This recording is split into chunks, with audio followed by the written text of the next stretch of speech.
La direction nationale du programme de lutte contre le paludisme avec l'appui de l'OMS vient d'organiser un atelier de révision des directives de la lutte contre le paludisme, l'objectif étant d'actualiser les procédures en la matière vieilles de plus de 10 ans.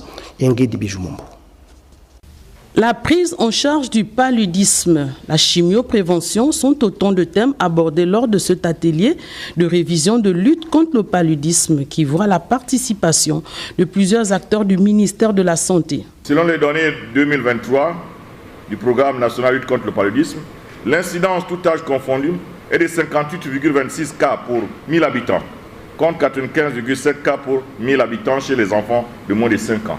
Les directives que vous êtes amenés à réviser tout au long de cette semaine doivent prendre en compte 5 axes de lutte, à savoir la prévention, la prise en charge, la communication, le plaidoyer, la mobilisation des ressources et le suivi et évaluation. La communauté scientifique est invitée à mener des réflexions sur la base des directives à mettre en place en vue de lutter efficacement contre cette maladie.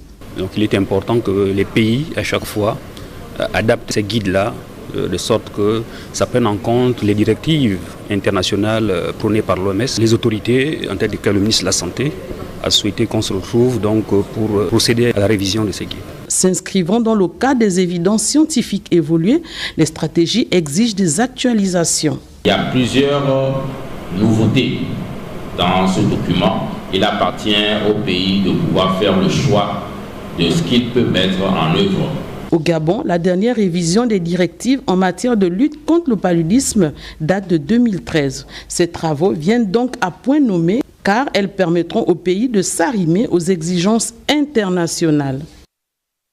Allons-y à présent du côté du centre médical de Kango qui, au milieu des difficultés qui plombent son fonctionnement, maintient le personnel déjà insuffisant dans une détermination à mieux prendre en charge les patients. Adeline Zey.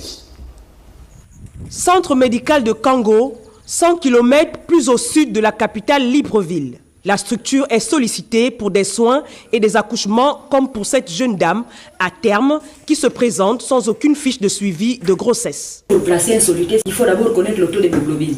Je ne connais pas son taux d'hémoglobine. Je vais intervenir. S'il y a un problème, on s'adresse à qui? Au milieu des difficultés, les personnels ont le cœur à l'ouvrage pour s'attaquer à ce qui justifie leur vocation. C'était difficile. Aujourd'hui, là, c'est un grand jour. Il faut vraiment remercier le docteur. Parce que c'était une personne, il devait m'abandonner. Il devait même m'évacuer dans la brouette. Une boutade qui relève du manque d'ambulances et de véhicules de liaison depuis plus d'1 an. Inaccessible. Le logement de fonction contraint le médecin-chef à rallier chaque jour son domicile d'Ontoum. La structure connaît aussi des problèmes d'électricité et de connexion Internet. Nous avons du mal à poursuivre nos activités quand nous sommes face à cette situation-là. Nous avons la chance d'être voisins avec les installations du ministère de la Communication. Donc nous souhaitons, de la part de notre ministre, voir avec sa collègue du ministère de la Communication dans quelle mesure nous aider un peu dans ce sens, vu qu'ils ont un groupe à grande capacité et à connexion Internet aussi, qui est là-bas, qui peuvent nous servir pour le fonctionnement de la radiographie. Problème d'aération des salles, insuffisance du personnel, absence d'incinérateurs ou encore le non-paiement des primes de garde. Des urgences auxquelles va s'attaquer le nouveau ministre de la Santé dans le cadre du plan national de développement sanitaire pour lequel le chef de l'État a instruit le gouvernement de mobiliser une importante ligne budgétaire. La caravane médico-humanitaire et sociale d'urgence du SAMU social gabonais a débuté le 19 juin dernier dans la province du Moyen-Ogooué pour s'achever le 23 juin prochain. Ce soir, nous vous proposons ce parcours dans des caravaniers dans certains départements de la province du Moyen-Ogooué. Retrouvons Sheila Mebale. Débuté le 19 juin dernier, l'action médico-humanitaire du SAMU social gabonais a traité gratuitement les populations de Makouké, de Belabanga, de Tchatanga, de Ngomo et bien d'autres localités de la province du Moyen-Ogooué.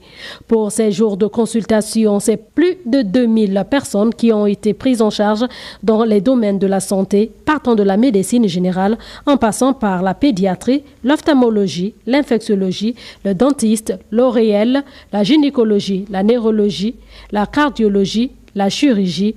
Toutes les spécialités ont été visitées par les populations de ces différentes localités. Cette caravane médico-humanitaire qui accompagne le séjour du président de la transition dans la province du Moyen-Ogooué va s'étendre jusqu'au dimanche 23 juin avec des consultations à l'Ambaréné Centre dans les villages environnants et dans les lacs de la 3e province du Gabon.